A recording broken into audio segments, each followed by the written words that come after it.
The Glass Mountain, a Polish fairy tale.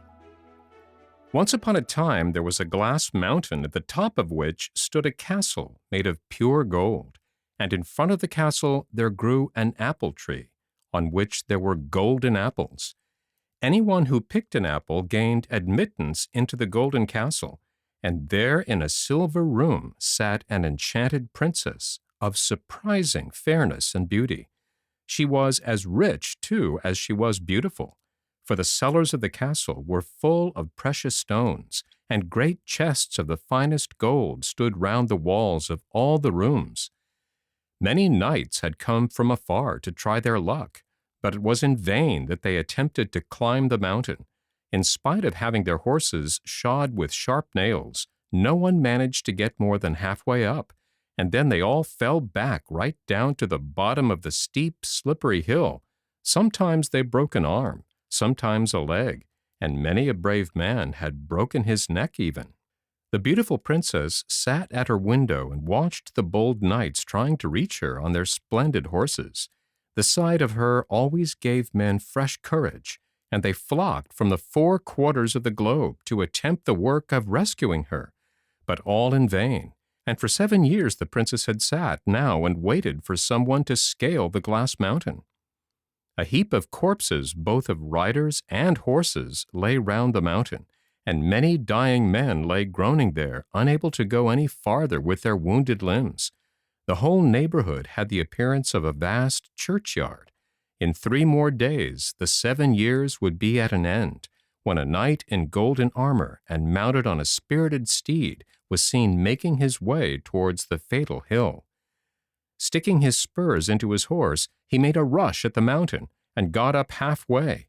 Then he calmly turned his horse's head and came down again without a slip or tumble. The following day he started in the same way. The horse trod on the glass as if it had been level earth, and sparks of fire flew from its hoofs. All the other knights gazed in astonishment, for he had almost gained the summit, and in another moment he would have reached the apple tree. But of a sudden a huge eagle rose up and spread its mighty wings, hitting as it did so the knight's horse in the eye.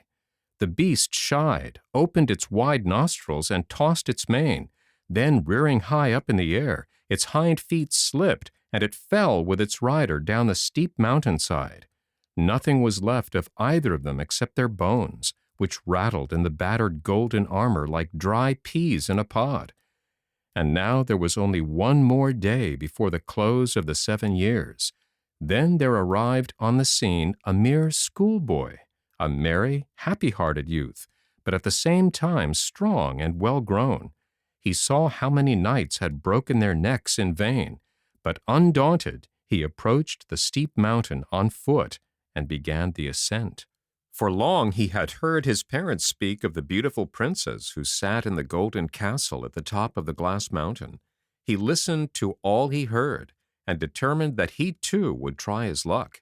But first he went to the forest and caught a lynx, and cutting off the creature's sharp claws, he fastened them onto his own hands and feet.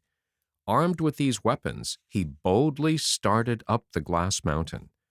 As the sun was nearly going down, and the youth had not got more than halfway up, he could hardly draw breath, he was so worn out, and his mouth was parched by thirst.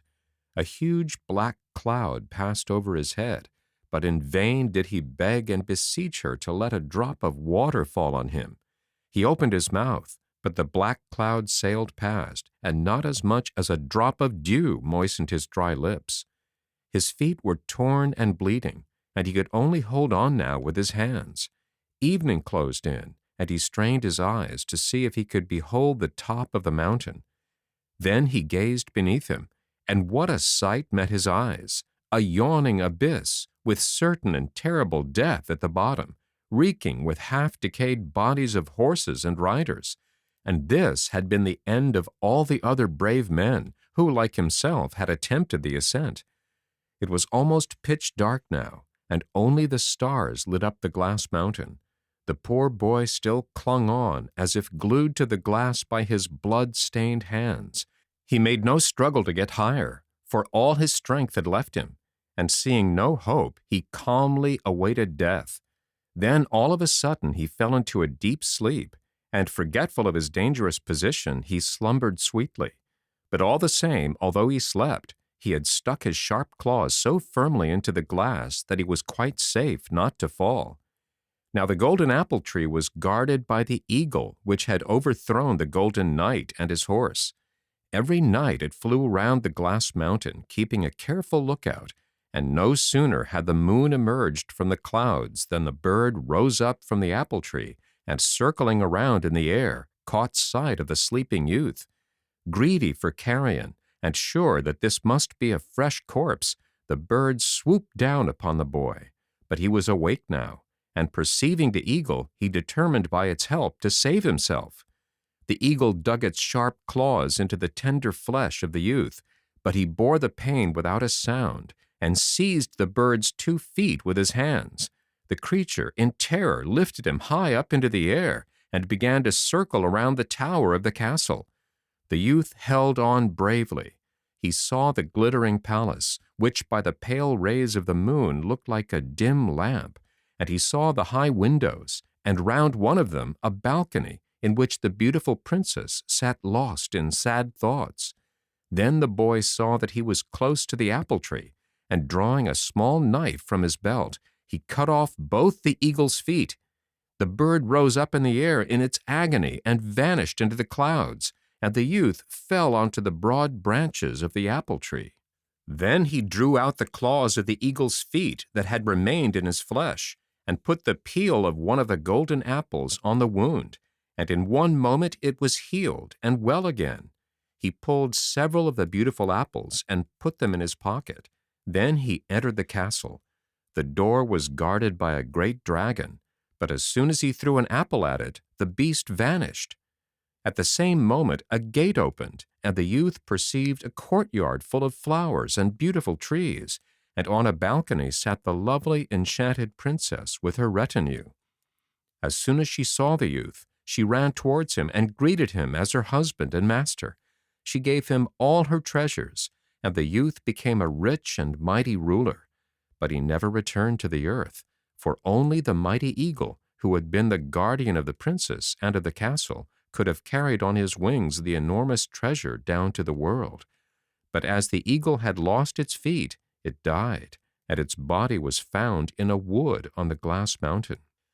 One day, when the youth was strolling about in the palace garden with the princess, his wife, he looked down over the edge of the glass mountain and saw to his astonishment a great number of people gathered there. He blew his silver whistle, and the swallow who acted as messenger in the golden castle flew past. "Fly down and ask what the matter is," he said to the little bird, who sped off like lightning, and soon returned, saying, "The blood of the eagle has restored all the people below to life. All those who have perished on this mountain are awakening up today, as if it were from a sleep, and are mounting their horses, and the whole population are gazing on this unheard-of wonder with joy and amazement." The end.